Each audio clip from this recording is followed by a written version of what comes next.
பொருட்கள் ஒரு நபரை வந்து கட்சியிலிருந்து நீக்கிட்டோன்னு மட்டும் சொல்லிட்டு எஸ்கேப் ஆக முடியாது. இன்னைக்கு ஜாஃபர் சாதிக் பார்க்கும்போது 3500 கிலோகிராம் போதைப் பொருட்கள் மீட்கப்பட்டிருக்கு. 3000 கிலோகிராம் போதைப் பொருட்கள். அப்போ நீங்க நினைச்சு பாருங்க, இது எல்லாமே மொத்தம் நீங்க வந்து எண்ணிக்கை எடுத்து பார்த்தீங்கன்னா எவ்வளோ இருக்கும், அத்தனை வந்து எவ்வளோ இருக்கும், எத்தனை லட்சம் கோடி இருக்கும். இது எல்லாமே வந்து எனக்கு இதுக்கு சம்மந்தம் இல்லை சொல்லிட்டு நீங்க போக முடியாது. அதுலேருந்து ஜாஃபர் சாதிக் வந்து உங்க கட்சிக்கு வந்து நீதி கொடுத்துருக்கிறாரு. இது நாங்க வந்து குற்றச்சாட்டு வைக்கல. இது வந்து என்சிபியிலிருந்து உங்களுக்கு இது வந்து எவ்வளோ போதைப் பொருட்கள் தமிழகத்துக்கு வந்துட்டு ஒவ்வொரு இடத்துக்கும் போகும்போது தமிழகத்திலிருந்து போதைப் பொருட்கள் போகுது. இது ஆஸ்திரேலியா, நியூசிலாந்து அண்ட் டெல்லியில் இருக்கிற நார்கோட்டிக்ஸ் அந்த இதுலேருந்து டிபார்ட்மெண்ட்லேருந்து எல்லாரும் தெளிவாக சொல்லியிருக்கிறாங்க. ஸோ இது வந்து எங்களுக்கு திமுகவுக்கு எதிர்ப்பு இருக்கிறதுனால நாங்கள் வந்து ஒரு குற்றச்சாட்டு வைக்கிறோன்னா நீங்கள் யாருமே சொல்ல முடியாது. ஸோ இதுக்கு முதலமைச்சர் அவர்கள் என்ன பதில் கொடுக்க போகிறாரு? இன்னைக்கு தாய்மார்களுக்கு 1000 ரூபாய் கொடுத்தா, பிச்சை போட்டால் நீங்கள் வந்து அவங்க வாக்களிக்குவாங்க. ஏன் நீங்கள் டாஸ்மாக் கொடுக்கல? கலைஞர் அவர்கள் இருக்கும்போது கொஞ்சமாக நான் ஆட்சிக்கு வந்தால் டாஸ்மாக்கள் வந்து குறைப்பேன், டாஸ்மாக் கடைகள் குறைப்பேன்னு அவர் சொல்லியிருந்தார். ஸ்டாலின் அவர்கள் ஆட்சிக்கு வர்றதுக்கு முன்னாடி என்ன சொன்னார்?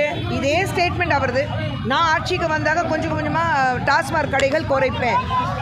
இப்போ உதயநிதி ஸ்டாலின் அவர்கள் என்ன சொல்லியிருக்கிறாரு?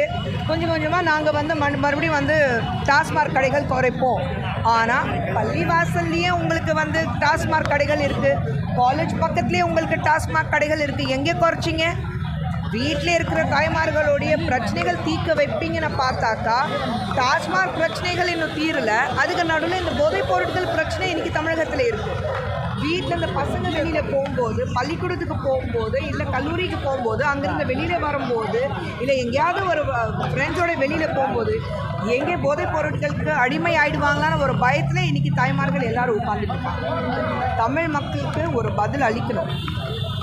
இதே வேறு கட்சி இருந்திருந்தா, இன்றைக்கி திமுக ஆளுங்கட்சி இருக்குது, ஆனால் இது எதிர்கட்சியில் இருந்திருந்தா இன்றைக்கி திமுக ஒவ்வொரு தெருவுக்கு போய் ஆர்ப்பாட்டம் பண்ணி யார் முதலமைச்சர் இருக்காங்களோ அந்த முதலமைச்சர் பதவியிலேருந்து விலகணும்னு அவர் ஆர்ப்பாட்டம் பண்ணியிருப்பாங்க.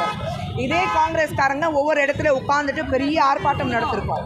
இதே ராகுல் காந்தி அப்போ வந்து நடுவில் உட்காந்துட்டு பேப்பரை பேனா என்ன பேசணும் நான் தெரியாமல் தப்பாக பேசியிருப்பார். ஆனால் ஆர்ப்பாட்டத்தில் கலந்துருப்பார்.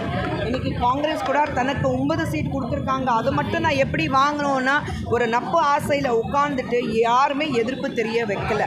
கூட்டணி கட்சியில் இருக்கிறவங்க அத்தனை பேர் யாராவது இதுக்கு எதிர்ப்பு தெரிய வச்சாங்களா? யாராவது ஆர்ப்பாட்டம் பண்ணாங்களா? யாராவது ஒரு பேச்சாவது கொடுத்தாங்களா?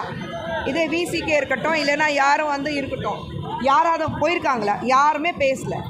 அப்போ தான் எல்லாருக்கும் இதில் சம்மந்தம் இருக்குன்னு அர்த்தம்.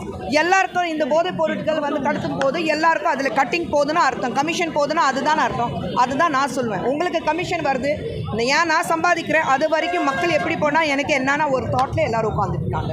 ஓகே.